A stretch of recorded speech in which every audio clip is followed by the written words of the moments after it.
कम तेल मसला दे कांकड़ को थरे एमती प्रस्तुत करंतु। भात पखाल रुटी परोटा सबुथिरे भल लागिबो।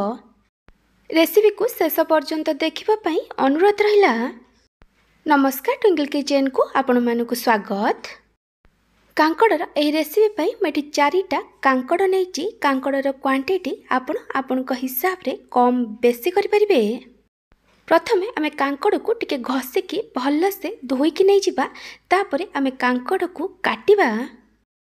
मैं कांकड़र ऊपर पट मुंड आ तल पट मुंड को काटिकी बाहर कर देइछि। तापरे मैं कांकड़ को एमती पतला पतला करी काटिकी नउछि।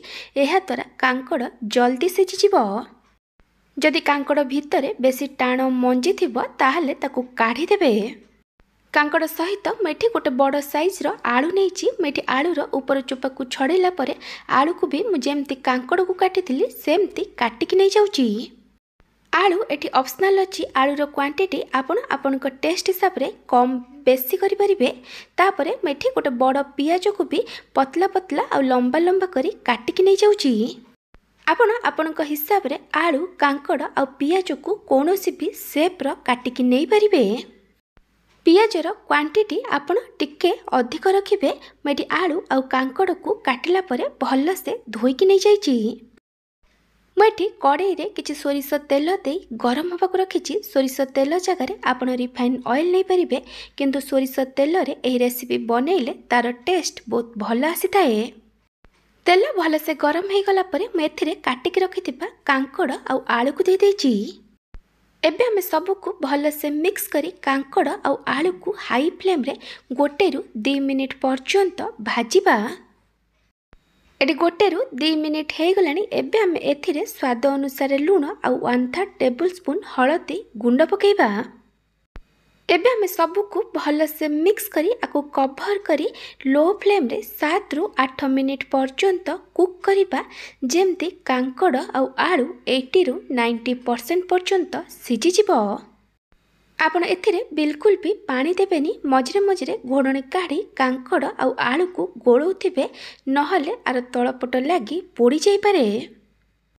मैं गोटे छेचा बा हुमुदस्ता नहीं। मुझे 2टा कंचा लंका 1 इंच अदा और 7 ରୁ 8 पाखुड़ा रसुण देइछि। आपन को जेतिकी राग दरकार से अनुसार कंचा लंका नेबे। एबे हम भल भाबे छेचिकी नहीं जिबा। मैं आपन को गोटे छोट रिक्वेस्ट करुच्ची, जदि आपन को एही रेसिपी भल लागिबो ताले को लाइक करिवे, आपन को सांग मानक सहित शेयर करिवे।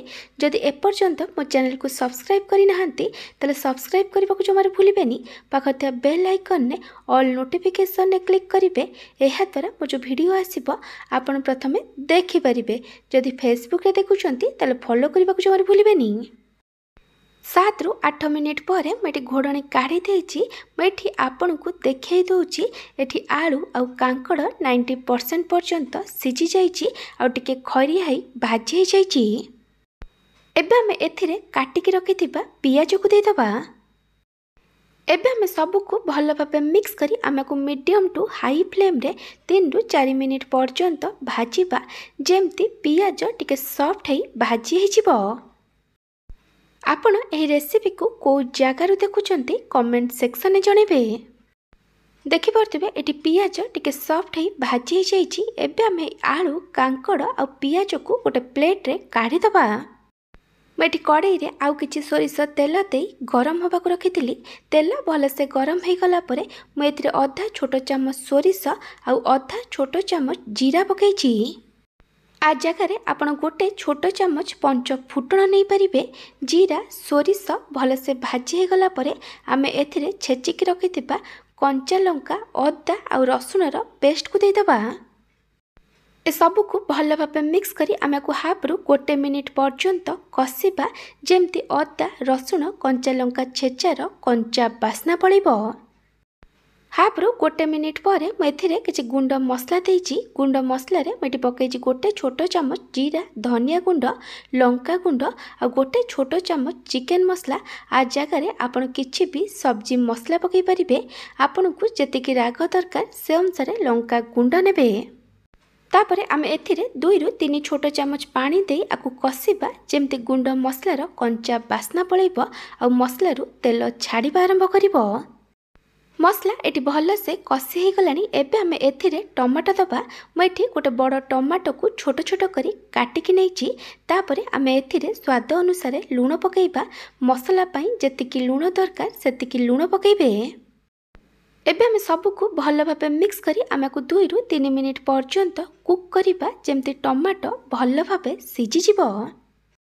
टमाटो एटी भल से सिझी गलानी। एबे आमे एथिरे भाजिकी रखिथिबा कांकड़ आलू आ पियाज को दे दबा आ सबको भल भाबे मिक्स करी आमे को कवर करी लो टू मीडियम फ्लेम रे 2 रु 3 मिनिट पर्यंत कुक करिबा। एटी 2 रु 3 मिनिट हो गलानी। एबे आमे घोड़नी काढ़ी दबा आ सबको भल भाबे मिक्स करी इंडक्शन बंद करी दबा। आपण चाहिले आ ऊपर किछि काटिकी धनिया पत्र पकई परिबे। कांकड़र यह रेसिपी एठी रेडी हो जाइए। जदि आपन को कांकड़र यह नुआ प्रकार रेसिपी भल लगी ताको लाइक करेंगे, आपण सांग मानक सहित शेयर करेंगे।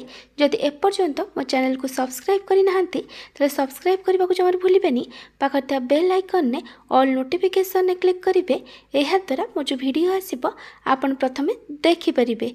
जदि फेसबुक रे देखुचंती ताले फॉलो करने को जमार भूलें। Thank you for watching.